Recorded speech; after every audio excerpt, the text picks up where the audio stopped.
to GWP Weekly Recap. It's Friday, May 1st, 2026. I'm anchorman Jacob Fulmer, and tonight we will be looking at the ongoing war in Iran, new details into the White House correspondent shooting, Mayday protests, and a giant hailstorm in Springfield, Missouri. That and much more coming up tonight on your GWP Weekly Recap. We begin tonight with new developments in the ongoing U.S.-Iran conflict, where a fragile ceasefire continues to show signs of strain. The two-week ceasefire agreement announced earlier this month is now in jeopardy after Iran accused the United States of violating key terms of the deal. According to reporting from the Associated Press, Iranian officials say the U.S. has not honored commitments related to the Strait of Hormuz, a critical waterway through which roughly 20% of the world's oil normally passes. The ceasefire was originally intended to pause hostilities long enough for negotiators to work towards a long-term agreement, but disagreements emerged almost immediately.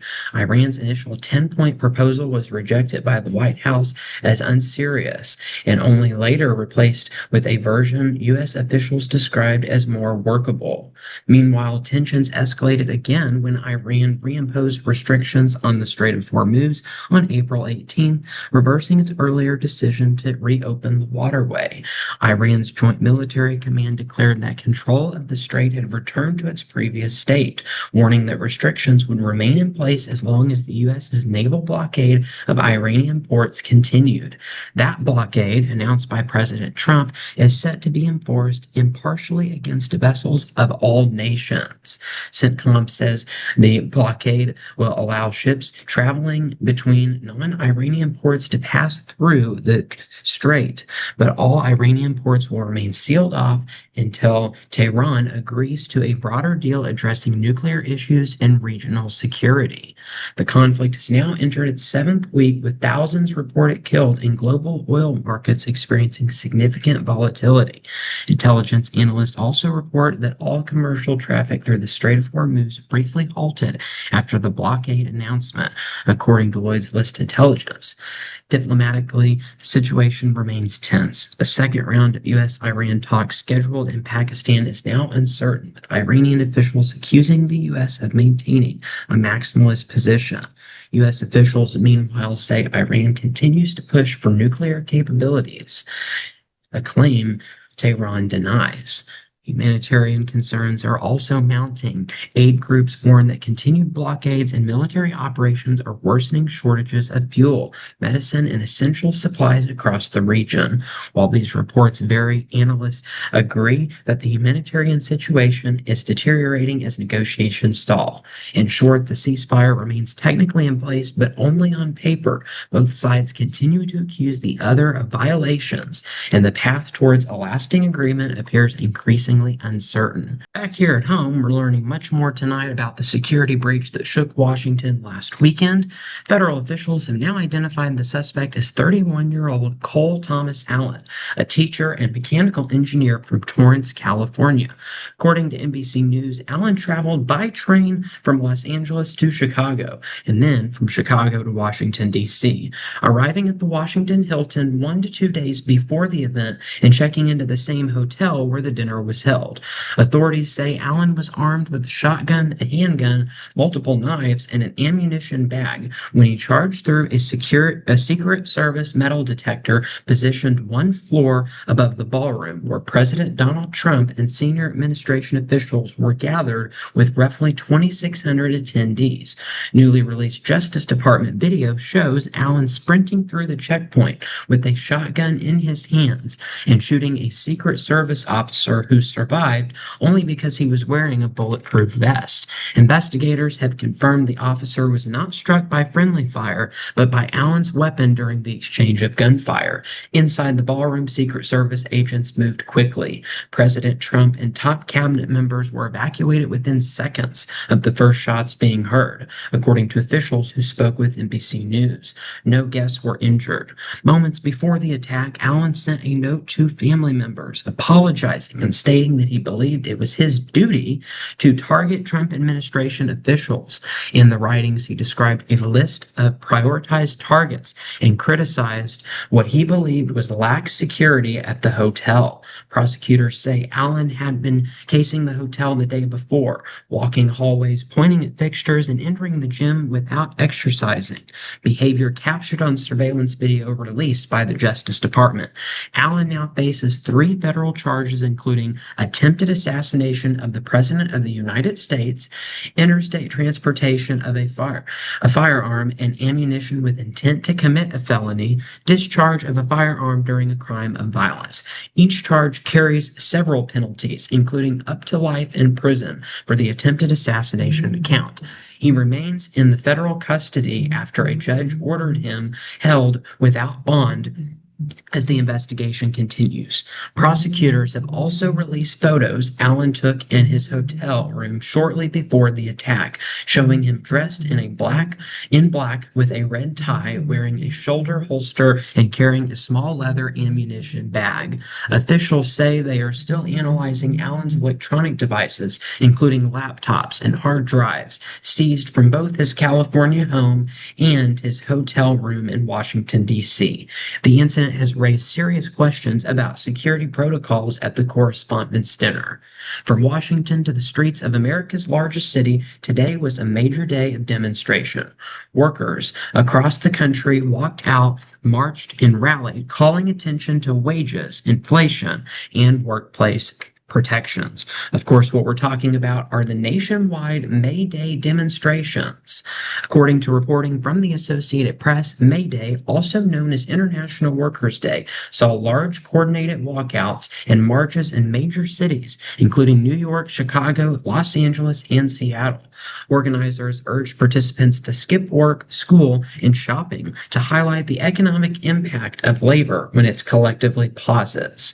In New York City, labor groups representing healthcare workers, teachers, delivery drivers, and hospitality employees joined together in a march through Lower Manhattan, calling for higher wages and stronger protections for gig economy workers. Local officials reported no major incidents, though traffic delays were significant in several areas. In Chicago, demonstrators focused heavily on housing affordability, with speakers citing data showing the median rents in the city have risen more than 20% since 2020.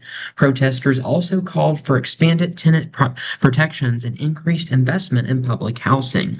On the West Coast, Los Angeles saw one of the day's largest turnouts. Marchers there emphasized the rising cost of living, with union leaders noting that inflation-adjusted wages have remained largely flat for many service sector workers over the past decade. Immigrant rights groups also participated, linking labor issues to broader concerns about workplace safety and legal protections. Economics say that the demonstrations reflect growing frustration among workers who feel that wages have not kept pace with rising prices for essentials such as food, rent, and health care. According to the Bureau of Labor Statistics, real wages for many low and middle income workers have stagnated or declined when adjusted for inflation over the past several years. Business groups responded by noting that many employers are already facing higher operating costs and labor shortages, and warned that additional wage mandates could lead to reduced hiring or increased prices for consumers. Despite differing perspectives, turnout for this year's May Day events appears to be higher than in recent years, with organizers attributing the increased ongoing economic pressures and renewed interest in labor activism. The demonstrations are expected to continue well into the evening, with additional rallies planned in several major metropolitan areas. Meanwhile, in Washington, federal workers are returning to their offices after weeks of uncertainty. A partial shutdown at the Department of Homeland Security has finally ended, at least for now. According to reporting from the Associated Press, the shutdown began after lawmakers failed to pass a full-year appropriations bill for the DHS, forcing the agency to operate under a series of short-term extensions while negotiations stalled. The impasse centered on disagreements over immigration enforcement enforcement funding, border security priorities, and internal restructuring proposals. After weeks of uncertainty, congressional leaders reached a temporary funding deal that allows DHS to resume most operations while lawmakers continue negotiating a long-term solution. The agreement does not resolve the underlying policy disputes, but it prevents further furloughs and restores pay for federal employees who have been working without guaranteed compensation. During the shutdown, several DHS components, including U.S. Citizenship and Immigration Services, the Cybersecurity and Infrastructure Security Agency, and the Federal Emergency Management Agency, reported delays in processing times, reduced staffing, and postponed training cycles. While essential national security functions continued, officials say the disruption created a backlog that could take weeks to fully address. Union representatives for federal workers have warned that repeated shutdown cycles are damaging morale and making it harder to retain skilled personnel. The American Federation of Government Employees noted that uncertainty over pay and job stability has contributed to the higher turnover across multiple DHS divisions.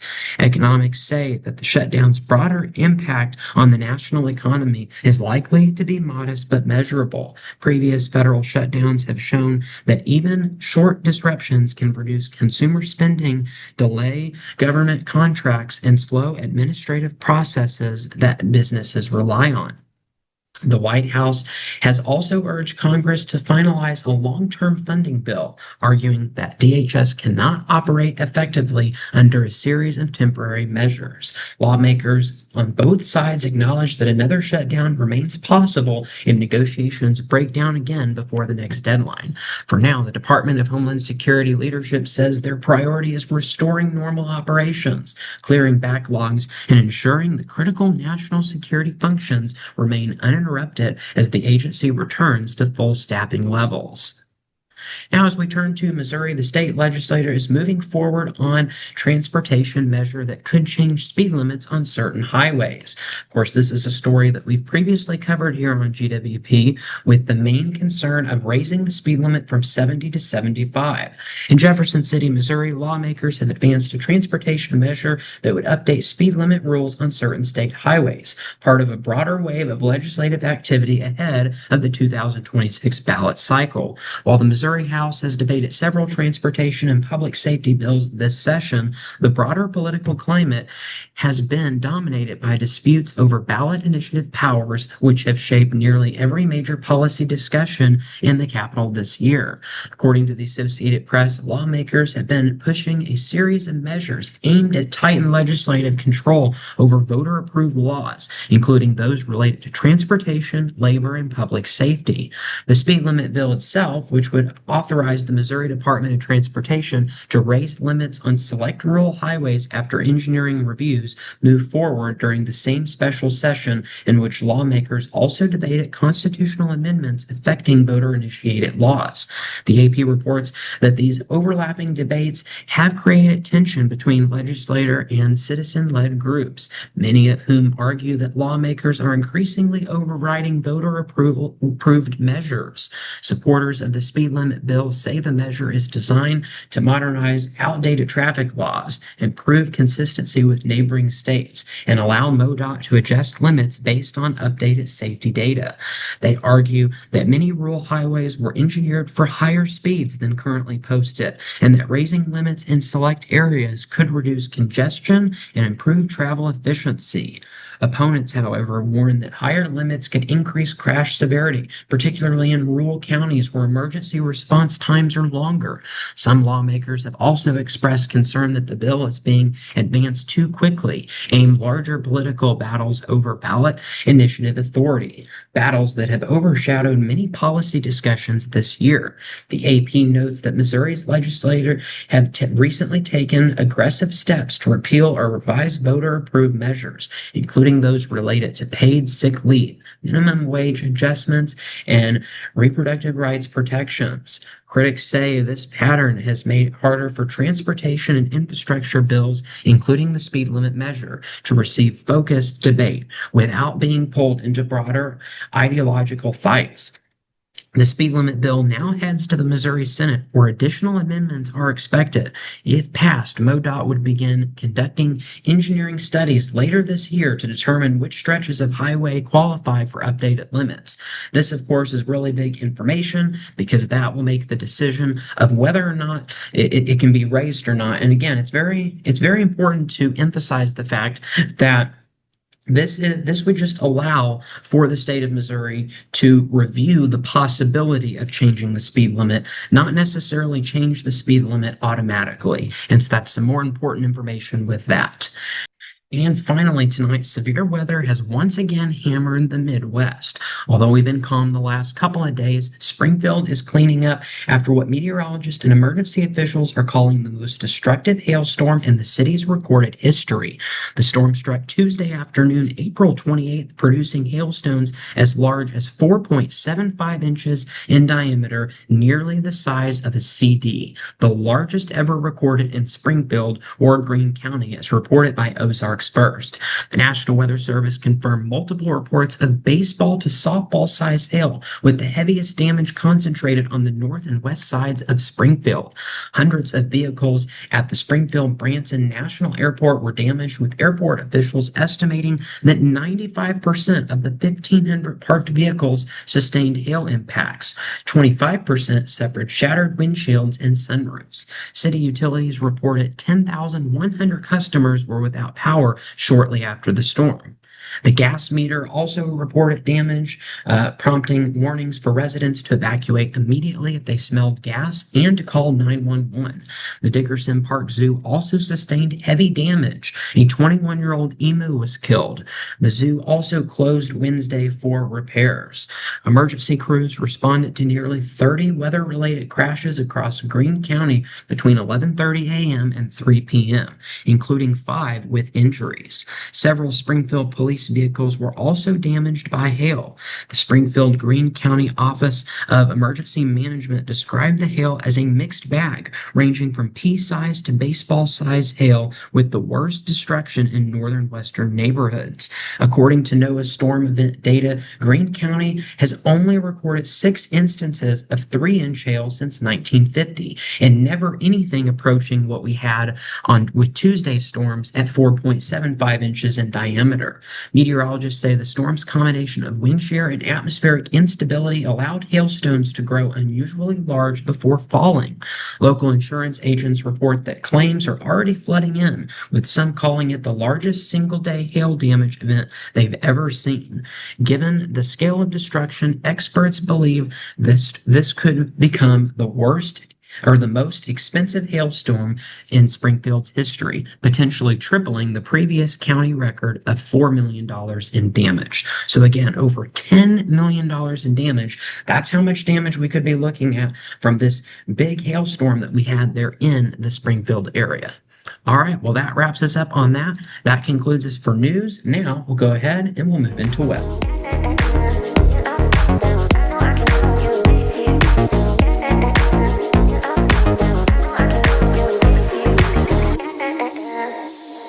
Now we go ahead and we move into weather on this first of the month. And so, of course, now that we're in the month of May, you would think that the temperatures would start getting warmer. But what we're noticing is that we've had a bit of a cool down that's moved in across the country. That's what's prompted these different freeze alerts and frost alerts that we have here across the northern U.S., even northern Missouri getting involved. So again, some much cooler temperatures expected. Also on this map, you'll notice that we have some flood watches across southern Texas. So all of the rain and storms that we had earlier during the weekend and the early part of this week, those have now moved further towards the south. Again, our flood threat is going to be the biggest concern across that region. Not necessarily severe storms, although there will be a few of those out there across southern Texas. Again, the flooding has been a little bit significant here across Texas and Louisiana today. We're in that slight risk for flooding from the Weather Prediction Center, so we will be tracking that as we go through the rest of today. The good news is as we go into tomorrow, a lot of those showers and thunderstorms will move out, but a lot of this rainfall is needed. But again, a little bit of flooding across this area is going to be possible. So again, we've had a break from the severe weather for quite some time here as we had our last round on Tuesday. Of course, that big hailstorm that we talked about earlier during the news. And so we've got a couple more days of dry times here. A few spotty showers in northern Missouri this evening is going to be possible, but no severe weather today, no severe weather tomorrow. We're going to be staying below average with our temperatures, but we are going to have a few thunderstorms during the day on Sunday. And so we do have a very low risk, a marginal risk for severe weather as we go into your Sunday. And this is going to be for our central and northern counties. So we're looking at Columbia, Lake of the Ozarks, Kansas City, going to be looking at that risk for severe storms as we go into on Sunday. But again, Sunday, our severe weather threat is going to be a lot lower than it's been the last several days. So we're not looking at any outbreaks, just a few thunderstorms, strong to maybe a couple of severe storms are going to be possible. As we go into the month of May, there's also something else that we start to turn our attention to, and that is the tropics. So in the month of May, sometimes we can get a little bit of tropical activity, and hurricane season in the Atlantic starts on June 1st. So usually during the month of May is when different areas along the coastlines start to get ready. So if you know anybody who's going to be in this area, who lives in that area, if you're going to be traveling along the coastline, you'll definitely want to be ready because again, hurricane season is just around the corner. And here at GWP, we will provide updates on the tropics. Again, not a whole lot of tropical weather that we're dealing with right now across the Atlantic, but this right here from the National Hurricane Center, they will continue to give us updates and then we will send those updates out to you as we go throughout hurricane season. Hurricane season again begins June 1st, but sometimes tropical activity can begin as early as May, sometimes even earlier, but really May is when things start to happen. And then it will last all the way through November 30th. The peak of hurricane season is really from middle August all the way through the middle or end of October. That's kind of the peak of hurricane season. That's when we get the most activity. But some activity can happen in the months leading up to that peak of hurricane season. So something that we will be kind of looking closer at here in the weeks to come. But again, nothing that we have to worry about for this weekend. So that is the positive news. Just throwing that out there as we get closer to that time of year here.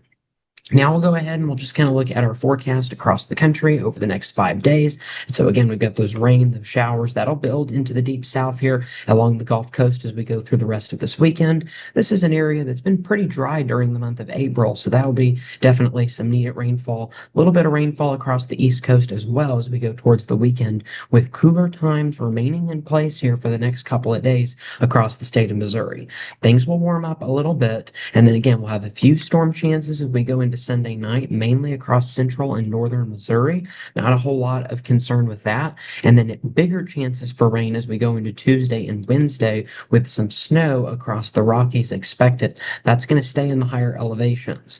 Once our storm system moves through on Tuesday and Wednesday, temperatures will cool down. We'll have additional rain chances throughout the week, but our chances will be a lot lighter. And so that's the good news with that. Snowfall, again, as we mentioned, is going to stay up in the higher elevations.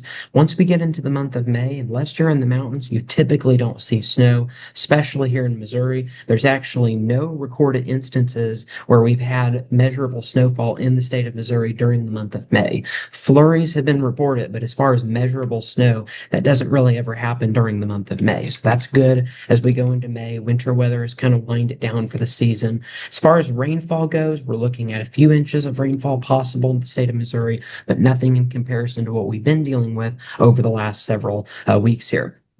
So we are pretty much at the end of our winter weather season. So here's our snowfall totals from the winter of 2025 through 2026 winter. You'll notice in Nevada we picked up about 7.1 inches, which is slightly below average, about 8 to 9 inches, what we typically average. Our latest snowfall ever in the season was April 15th there in Nevada, although there was kind of a little bit of light dusting on April 20th back in 2021 that didn't actually get recorded here. And so again, no snowfall expected in the next 7 days. Columbia had a little bit more, a couple of different times there was a little bit more snow. We had here in Columbia, there was snow in the month of March, which we didn't have there in Nevada. So that's why we ended up with about 10.1 inches. But Columbia does average a little bit more than Nevada from year to year. But again, still well below average here in the Columbia area and also a little bit below what we were forecasting for this season. And again, no snowfall expected in the next several days. So again, pretty much the end of our winter weather season, but we just wanted to give you those seasonal totals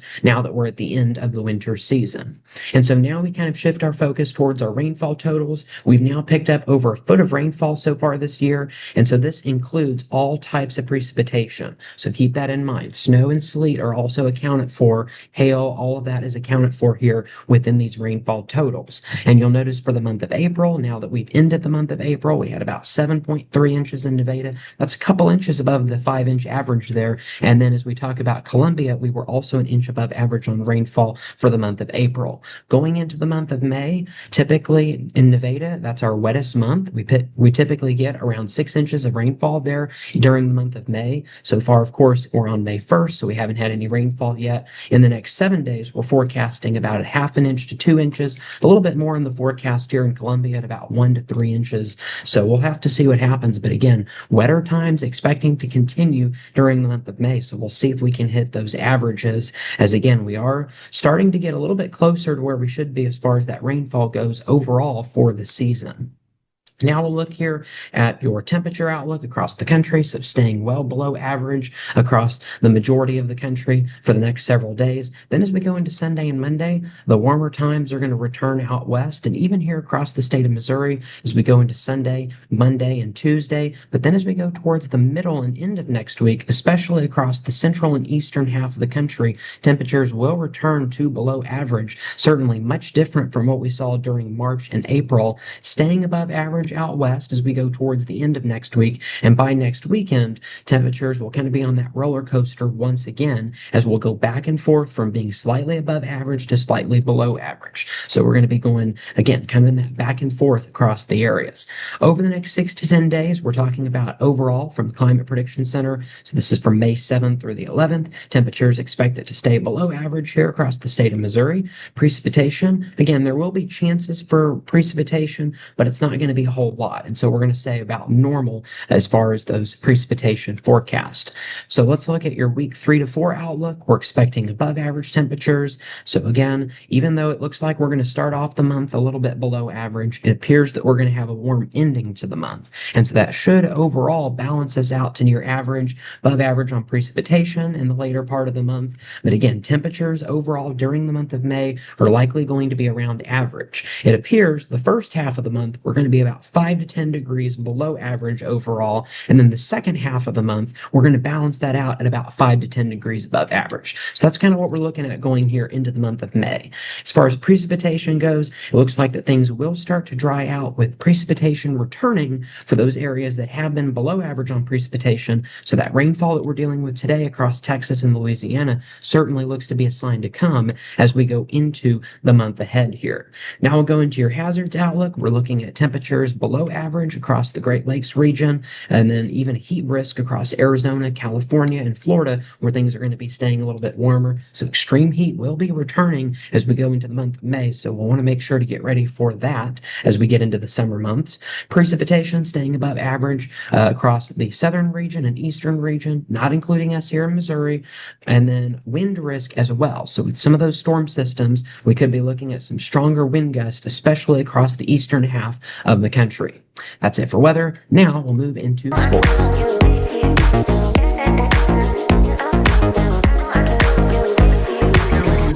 Sports, where the National Hockey League has continued its playoffs in the first round here.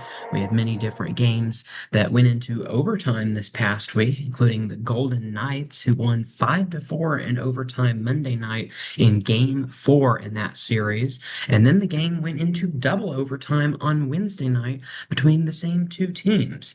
That time, the Golden Knights won again 5-4. So the Golden Knights won 2 games, Game 4 and Game 5, to take a 3-2 lead in the series, once in overtime on Monday, and then the second time in double overtime on Wednesday, with the same score being 5-4. Wednesday's game was at home, so that was one of the biggest differences between those games. We also had another overtime game, the Flyers winning against the Penguins 1-0 in overtime on Wednesday. That gave the Flyers the win over the overall series. Yesterday, the Wild also defeated the Stars 5-2 to secure their spot in the next next round. We also had the Ducks defeating the Oilers 5-2 yesterday as well. So again, multiple of those series wrapping up here in round one earlier this week. Tonight, we've got game six and three of our matchups that are going to be continuing. We've got the Lightning and the Canadians that are going to be taking on each other tonight at 6 o'clock.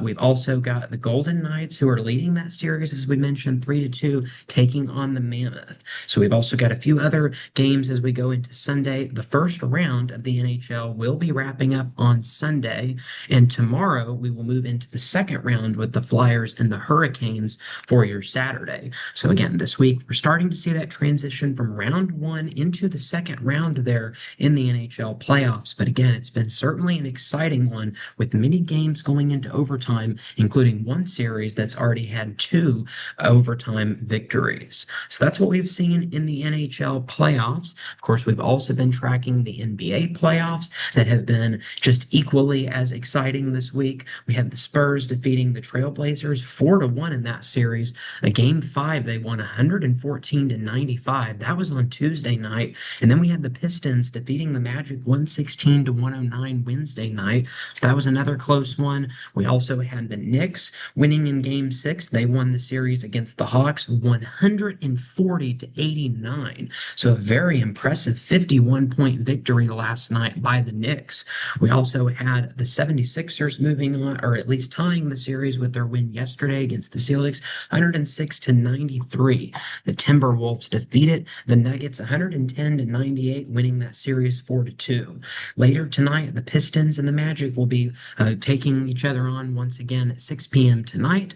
We will also have the Cavaliers and the Raptors tonight, the Lakers and the Rockets. The Lakers leading that series 3-2. So game six of that will be tonight. We have game seven with the 76ers tomorrow night taking on the Celtics again. And then we've got the Raptors and the Cavaliers, and then the Magic, Pistons, Rockets, and the Lakers. Again, those games are, if necessary, game sevens as we go into Sunday. The conference semifinals will begin on Monday, May 4th. We know that we will have the Timberwolves and the Spurs taking on each other in the conference semifinals. The other conference semifinals will be dependent on those final games that we will be watching for into the next several days. But again, next week we will start those conference semifinals. So the first round of playoffs will certainly be coming to a close in the weeks to come. So that's something else that we've been watching. We've also been watching the UFL. Of course, we're now in the middle of that season. The DC Defenders on a nice four-game winning streak. They're 4-1 in the season. The Orlando Storm had their first loss last week, 4-1. So that was last week. They had their first loss. So they had an undefeated streak. That has now been defeated. The St. Louis Battlehawks, they're back in it. They've won their last two games. They are also undefeated at home. They are 4-2 so far in the season. The Dallas Renegades are 3-2. So, and then we have Houston at 2-3. The Louisville Kings came up last night against the St. Louis Battlehawks, just short. They're 2-4. The Aviators and the Stallions are currently tied for last as they have a 1-4 record. As we mentioned, the St. Louis Battlehawks defeated the Louisville Kings on the road 16-3 last night. That was just their second road victory that they've had so far this season. What we can expect through the rest of week six, later tonight at 8 p.m., we've got the Houston Gamblers taking on the Columbus Aviators, and then Dallas will be traveling to DC for Saturday afternoon, and then your Sunday afternoon matchup will be the Birmingham Stallions. They will be facing off against the Orlando Storm, hoping to bounce back after their first loss of the season. Well, that is it for our sports portion tonight, and that will conclude things here on this GWP Weekly Recap. Stay safe, have a great weekend, and we'll see you back here next week.